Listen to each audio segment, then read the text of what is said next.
নমস্কাৰ, আজি হৈছে 23 নৱেম্বৰ দেওবাৰ।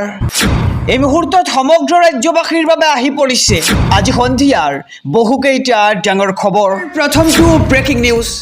অসমত আৰম্ভ এছআৰ আৰু এছআৰক লৈ ৰাজ্যৰ মুখ্যমন্ত্ৰী ডক্টৰ হিমন্ত বিশ্ব শৰ্মাৰ এক ডাঙৰ ঘোষণা। জনাইছোঁ খবৰ সমগ্ৰ ৰাজ্যবাসীৰ বাবে এটি ডাঙৰ খবৰ। 22 নৱেম্বৰৰ পৰা অসমত আৰম্ভ হৈছে এছআৰৰ প্ৰক্ৰিয়া আৰু এছআৰক লৈ মুখ্যমন্ত্ৰী ডক্টৰ হিমন্ত বিশ্ব শৰ্মাৰ এক ডাঙৰ ঘোষণা। ভোটাৰ তালিকাৰ পৰা কৰ্তন কৰা হ'ব। ভোটাৰ তালিকাৰ পৰা কৰ্তন হ'ব পাৰে লাখ লাখ লোকৰ নাম আৰু এছআৰত বিহাৰ বেংগলৰ পৰা মানুহ নাহে।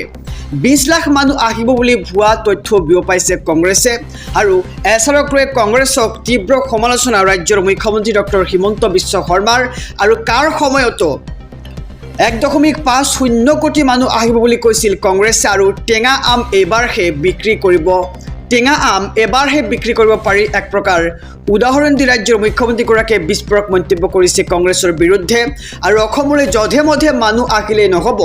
কোনো বাহিৰৰ মানুহক খুৱাবলৈ ৰখাবলৈ অসমত ঠাই নাই আৰু 22 নৱেম্বৰৰ পৰা অসমত ইতিমধ্যে আৰম্ভ হৈছে এছআৰ প্ৰক্ৰিয়া আৰু এছআৰক লৈ ৰাজ্যৰ মুখ্যমন্ত্ৰী ডক্টৰ হিমন্ত বিশ্ব শৰ্মাৰ ডাঙৰ ঘোষণা। ভোটাৰ তালিকাৰ পৰা কৰ্তন হ'ব পাৰে লাখ লাখ লোকৰ নাম আৰু এছআৰত বিহাৰ বেংগলৰ পৰা মানুহ নাহে আৰু 20 লাখ মানুহ আহিব বুলি ভুৱা তথ্য বিয়পাইছে কংগ্ৰেছে। জনাইছোঁ ৰাজনৈতিক প্ৰেক্ষাপটৰ আৰু এটি ডাঙৰ খবৰ। 2026 চনত টিকট হেৰুৱাব বিজেপিৰ প্ৰায় 1 কোটি মন্ত্ৰী বিধায়কে। 2026 নিৰ্বাচন সন্দৰ্ভত বিজেপিৰ গোপন ৰণনীতি। বিজেপিয়ে এইবাৰ নিদিয়ে মিছন 100+ শ্লোগান আৰু বিজেপিয়ে এইবাৰ চলাব সভ্যতাৰ এক যুঁজ। প্ৰতিদিনে অবৈধ মিয়াৰ বিৰুদ্ধে আগ্ৰাসী হ'ব বিজেপি আৰু আণ্ডাৰ পাৰফৰ্মাৰ বিধায়ক মন্ত্ৰীৰ স্থানত দিব নতুন মুখ আৰু টিকট হেৰুৱাব বুলি চৰ্চিত দলৰ জ্যেষ্ঠ নেতা মন্ত্ৰীয়ে আৰু 103টা সমষ্টিত NDA হিচাপে চলাব সাংগঠনিক কাম কাজ আৰু মিত্ৰজোঁটৰ প্ৰাৰ্থীক জিকোৱাৰ দায়িত্ব ল'ব বিজেপি কৰ্মীয়ে আৰু 26 টিকট হেৰুৱাব বিজেপিৰ প্ৰায় 1 কোটি মন্ত্ৰী বিধায়কে আৰু 26 নিৰ্বাচন সন্দৰ্ভত বিজেপিৰ গোপন ৰণনীতি। বিজেপিয়ে এইবাৰ নিদিয়ে মিছন 100+ শ্লোগান।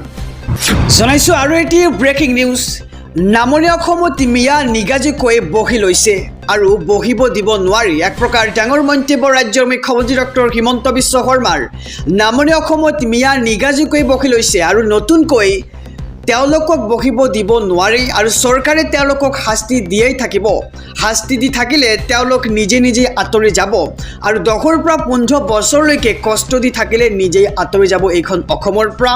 আৰু মিয়াৰ আগ্ৰাসনক লৈ পুনৰ ৰাজ্যৰ মুখ্যমন্ত্ৰী ডক্টৰ হিমন্ত বিশ্ব শৰ্মাৰ এক প্ৰকাৰ ডাঙৰ মন্তব্য পৰিলক্ষিত হৈছে। নামনি অসমত মিয়া নিগাজিকৈ বহি লৈছে আৰু নতুনকৈ আৰু তেওঁলোকক বহিব দিব নোৱাৰি। চৰকাৰে তেওঁলোকক শাস্তি দিয়ে থাকিব আৰু শাস্তি দি থাকিলে তেওঁলোক নিজেই এদিন আঁতৰি যাব আৰু 10ৰ পৰা 15 বছৰলৈকে কষ্ট দি থাকিলেই মিয়াই নিজেই আঁতৰি যাব বুলি এক প্ৰকাৰ বিস্ফোৰক মন্তব্য ৰাজ্যৰ মুখ্যমন্ত্ৰী ডক্টৰ হিমন্ত বিশ্ব শৰ্মাৰ। জনাইছোঁ আৰু এটি ব্ৰেকিং নিউজ ডাঙৰ খবৰ। 2026 চনৰ 1 জানুৱাৰীৰ পৰা ৰাজ্যত আৰম্ভ হ'ব বাবু আঁচনি, বৃদ্ধি পাব পেঞ্চনৰ ধন। এক ডাঙৰ খবৰ জনাইছোঁ ৰাজ্যবাসীৰ বাবে। 1 জানুৱাৰীৰ পৰা ৰাজ্যত আৰম্ভ হ'ব বাবু আঁচনি আৰু বাবু আঁচনিৰ জৰিয়তে যুৱকসকলক দিয়া হ'ব অগ্ৰাধিকাৰ আৰু যুৱতী মহিলাসকলৰ লগতে যুৱকসকলকো আগুৱাই নিয়াৰ লক্ষ্য এইবাৰ চৰকাৰৰ। শীঘ্ৰে বৃদ্ধি পাব বৃদ্ধ পেঞ্চনৰ ধন আৰু যুৱকসকল আৰু বৃদ্ধসকলৰ আবেদনক লৈ ডাঙৰ ঘোষণা ৰাজ্যৰ মুখ্যমন্ত্ৰী ডক্টৰ হিমন্ত বিশ্ব শৰ্মাৰ আৰু বঙাইগাঁৱত 24,000 মহিলাক বিতৰণ কৰিলে উদ্যমিতা আঁচনিৰ চেক আৰু 1 জানুৱাৰীৰ পৰাই ৰাজ্যত আৰম্ভ হ'ব বাবু আঁচনি। বাবু আঁচনিৰ জৰিয়তে যুৱকসকলক দিয়া হ'ব অগ্ৰাধিকাৰ আৰু যুৱতী মহিলাসকলৰ লগতে যুৱকসকলকো আগুৱাই নিয়াৰ লক্ষ্য এইবাৰ চৰকাৰৰ। জনাইছোঁ ৰাজনৈতিক প্ৰেক্ষাপটৰ আৰু এটি ডাঙৰ খবৰ। বিজেপিত এইবাৰ টিকট পাব যুৱ প্ৰজন্ম আৰু নতুন মুখে। বিজেপিত আহিব এইবাৰ নতুন মুখ। কমেও 5ৰ পৰা 10খন নতুন মুখে স্থান লাভ কৰিব বিজেপিত আৰু প্ৰতিটো নিৰ্বাচনতে 5ৰ পৰা 10খন নতুন মুখ অন্তৰ্ভুক্ত কৰাটো বিজেপিৰ এক লক্ষ্য আৰু বিজেপি এনেকুৱা এটা দল নহয় য'ত পুৰণা মানুহখিনিয়ে টিকট পাই থাকিব আৰু যুৱক আৰু মহিলা ৰাজনীতিলৈ অহাৰ আহ্বান ৰাজ্যৰ মুখ্যমন্ত্ৰীগৰাকীৰ আৰু মই নিজেও যুৱ প্ৰজন্মক ৰাজনীতিলৈ অহাটো বিচাৰোঁ। মুখ্যমন্ত্ৰীগৰাকীয়ে এনেদৰে মন্তব্য কৰিছে আৰু নিৰ্বাচন নিৰ্বাচনৰ প্ৰাক্ষণত বিজেপিৰ বৈঠকত এই ডাঙৰ সিদ্ধান্ত লোৱা হয় আৰু বিজেপিত আহিব এইবাৰ নতুন মুখ কমেও 5ৰ পৰা 10খন নতুন মুখে স্থান লাভ কৰিব বিজেপিত আৰু প্ৰতিটো নিৰ্বাচনতেই 5ৰ পৰা 10খন নতুন মুখ অন্তৰ্ভুক্ত কৰাটো বিজেপিৰ এক লক্ষ্য আৰু বিজেপি এনেকুৱা এটা দল নহয় য'ত পুৰণা মানুহখিনিয়ে টিকট পাই থাকিব যুৱক আৰু মহিলা ৰাজনীতিলৈ অহাৰ আহ্বান ৰাজ্যৰ মুখ্যমন্ত্ৰী ডক্টৰ হিমন্ত বিশ্ব শৰ্মাৰ জনাইছোঁ আৰু এটি ব্ৰেকিং নিউজ ৰেচন কাৰ্ডৰ পৰা কৰ্তন হ'ব 2.25 কোটি লোকৰ নাম দেশজুৰি আৰম্ভ হৈছে অভিযান এক ডাঙৰ খবৰ জনাইছোঁ সমগ্ৰ দেশবাসীক সাৱধান ভুৱা হিতাধিকাৰী দেশজুৰি আৰম্ভ হৈছে অযোগ্য হিতাধিকাৰীৰ বিৰুদ্ধে অভিযান আৰু প্ৰায় 2.25 কোটি লোকৰ নাম কৰ্তন হ'ব ৰেচন কাৰ্ডৰ পৰা আৰু হিতাধিকাৰীৰ তালিকাৰ পৰা লাখ লাখ লোকৰ নাম কৰ্তন কৰা হ'ব আৰু অযোগ্য হিতাধিকাৰীৰ বিৰুদ্ধে চৰকাৰৰ বৃহৎ অভিযান কেন্দ্ৰীয় খাদ্য ৰাজহুৱা বিতৰণৰ তৰফৰ পৰা অভিযান আৰম্ভ কৰা হৈছে আৰু দুখীয়াক বঞ্চিত বহু সংখ্যকে লৈ আছে ৰেচন কাৰ্ডৰ সুবিধা আৰু বিগত 4 পৰা 5 মাহতে 2.25 কোটি অযোগ্য লোকৰ নাম কৰ্তন আৰু অযোগ্য হিতাধিকাৰীৰ নাম প্ৰতিখন ৰাজ্যলৈ প্ৰেৰণ কৰিছে বিভাগে আৰু সাৱধান হৈ যাওক ভুৱা হিতাধিকাৰীসকল আৰু দেশজুৰি আৰম্ভ হৈছে এতিয়া অযোগ্য হিতাধিকাৰীৰ বিৰুদ্ধে অভিযান বিধানসভা নিৰ্বাচনৰ পূৰ্বেই বিটিচিৰ বাসিন্দাই পাব মাটিৰ পট্টা বিটিচিৰ প্ৰতিটো দৰিদ্ৰ ভূমিহীন পৰিয়ালে পাব এই সুবিধা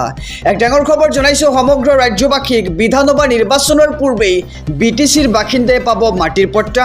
চৰকাৰ গঠন হোৱাৰ পিছত হাগ্ৰামা মহিলাৰীৰ প্ৰথমখন কাৰ্যনিৰ্বাহক বৈঠকৰ এই ডাঙৰ সিদ্ধান্ত বিটিচিৰ প্ৰতিটো দৰিদ্ৰ ভূমিহীন পৰিয়ালে লাভ কৰিব ভূমিৰ পট্টা আৰু বিটিচিৰ মুখ্য কাৰ্যবাহী হাগ্ৰাম মহিলাৰীৰ নেতৃত্বত কাৰ্যনিৰ্বাহক সভা আৰু বিধানসভা নিৰ্বাচনৰ পূৰ্বে মাটিৰ পট্টা দিয়া কাম আৰম্ভ কৰা হ'ব আৰু ভূমি পট্টা দিয়াৰ বাবে নিয়োগ কৰা হ'ব 29 গৰাকী অৱসৰপ্ৰাপ্ত মণ্ডল আৰু কানুনজ্ঞ আৰু 200 গৰাকী মণ্ডল প্ৰশিক্ষণ লোৱা নিবনুৱা যুৱক যুৱতীক লোৱা হ'ব এই কামৰ বাবে আৰু মুখ্যমন্ত্ৰীৰ সৈতে গুৰুত্বপূৰ্ণ বৈঠকত আলোচনা হাগ্ৰামা মহিলাৰীৰ এক ডাঙৰ খবৰ জনাইছোঁ সমগ্ৰ ৰাজ্যবাসীক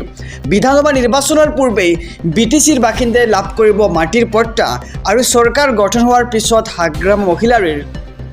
প্ৰথমখন কাৰ্যনিৰ্বাহক বৈঠকৰ অন্তত এই ডাঙৰ সিদ্ধান্ত জনাইছোঁ সন্ধিয়াৰ আৰু এটি ব্ৰেকিং নিউজ জুবিন ক্ষেত্ৰলৈ মদ নিয়াসকলৰ বিৰুদ্ধে কঠোৰ হৈছে ৰাজ্যৰ মুখ্যমন্ত্ৰী ডক্টৰ হিমন্ত বিশ্ব শৰ্মা চাৰ্জশ্বিট দাখিলৰ পিছত জুবিন ক্ষেত্ৰত মদ ঢালিলেই হ'ব গ্ৰেপ্তাৰ এক ডাঙৰ খবৰ সমগ্ৰ ৰাজ্যবাসীৰ বাবে জুবিন ক্ষেত্ৰত উদ্ভণ্ডালি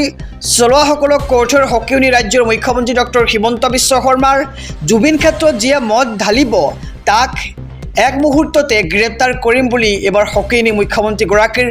আৰু চাৰ্জশ্বিট দাখিললৈহে মই ৰৈ আছোঁ চাৰ্জশ্বিট দিয়াৰ পিছত যিয়ে জুবিন ক্ষেত্ৰত মদ ঢালিব তাক মই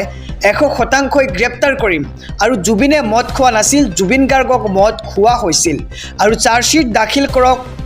আৰু ইয়াৰ পিছতেই যিয়ে জুবিন ক্ষেত্ৰত মদ ঢালিব তাক মই সচৰাই গ্ৰেপ্তাৰ কৰিম আৰু এনেই গ্ৰেপ্তাৰ নকৰোঁ সচৰাইহে গ্ৰেপ্তাৰ কৰিম বুলি এক প্ৰকাৰ সকীয়নি প্ৰদান কৰিছে ৰাজ্যৰ মুখ্যমন্ত্ৰীগৰাকীয়ে আৰু হিমন্ত বিশ্ব শৰ্মাই যেতিয়াই মনে মনে বহি থাকিব তেতিয়াই গম পাব যে কিবা এটা ভাবি আছে আৰু জুবিন ক্ষেত্ৰত উদ্ভণ্ডালি চলোৱাসকলক কঠোৰ সকীয়নি ৰাজ্যৰ মুখ্যমন্ত্ৰী ডক্টৰ হিমন্ত বিশ্ব শৰ্মাৰ জুবিন ক্ষেত্ৰত গৈ যিয়ে মদ ঢালিব তাক একে মুহূৰ্ততে গ্ৰেপ্তাৰ কৰা হ'ব চাৰ্জশ্বিট দাখিললৈহে মই অপেক্ষা কৰি আছোঁ বুলি এক প্ৰকাৰ মন্তব্য দেখিবলৈ পোৱা গৈছে আৰু 100% গ্ৰেপ্তাৰ কৰিম যিয়ে চাৰ্জশ্বিট দিয়াৰ পিছত জুবিন ক্ষেত্ৰত মদ ঢালিব